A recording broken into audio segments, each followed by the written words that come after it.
Hello and welcome to my video lecture associated with the 6 PHP data types. PHP is commonly referred to as a typeless language, um, which gets more into, which is more involved when you're actually declaring variables, because you don't have to declare a variable as a particular type. But PHP has to handle data in some way, shape, or form, and it does have 6 data types which it uses. Uses the integer data type, so any number between negative 2,147,483,648 to essentially that same number in the positive range is considered an integer. So again, that's a very, very large range of numbers. 2 billion, a little over 2 billion. A double is any number with a decimal places that range. It's a very large number. I'm not even going to get into that. But it has 16 significant digits. So this data type is also known as a floating point or a decimal data type. We will refer to it from here on out as a double. So essentially anything with a decimal aspect to it is a double as opposed to an integer. And any integer that's above that 2,147,000,000 number would also be handled as a double. Boolean is a true or a false. Also good to note at this point that the word true and the word false are keywords in PHP, so don't use true and false for anything else other than when you're using Boolean data type values. String is basically any text that consists of any characters. So as soon as you start typing letters out, that has to be a string. That can't be a double or an integer. And anything that's not true or false is also considered a string, although you can store the word true and the word false in a string, but typically in your coding, trues and false values would be stored in booleans. We are going to make an extensive use of what's known as an array. It's basically a container that can hold multiple values, and the values that are in each of the elements in an array can be varying data types. That might sound confusing at this point, and that's fine. We'll get more into that later. And then there's the object data type.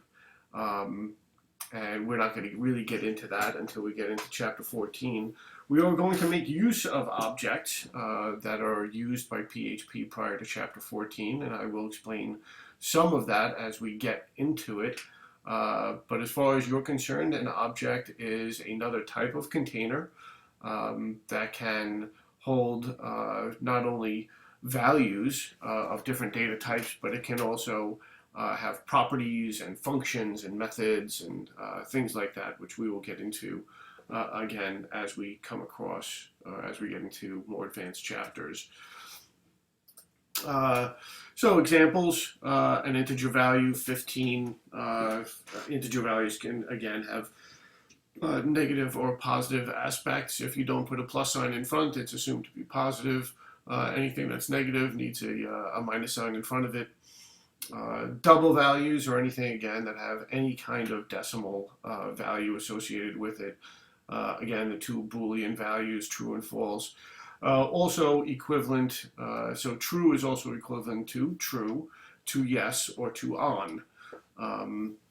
False is a little bit different in that not only is it false or equivalent to no or equivalent to off, it's also equivalent to 0. Which we are going to find interesting uses for later on in our projects. And string values. String value is typically denoted with single quotes.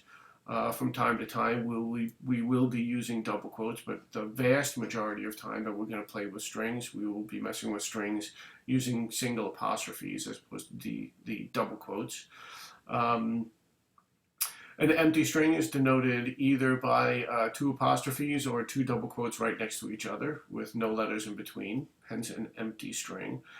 And another string value is known as a null, or an absence of data. It's not an empty string, it's nothing. So the comparison of nulls gets interesting, and we will again confront that as we move forward. Double values, since they can be so large, we can use scientific notation. So 3.7 E9 is equivalent to 3.7 with 9 zeros. So if you count them, we've got 1, 2, 3, 4, 5, 6, 7, 8, and then the ninth zero gets rid of the decimal point. So we get 37 followed by 8 zeros. And it can go the other way. So if you have a -9, we put the zeros in front. And if we do a minus 3.7 E9, it's simply the same as the first expression, only it's negative. So that is our introduction to our data types, the data types we will be using in PHP, or that are available in PHP. And that is the end of my video lecture on that topic.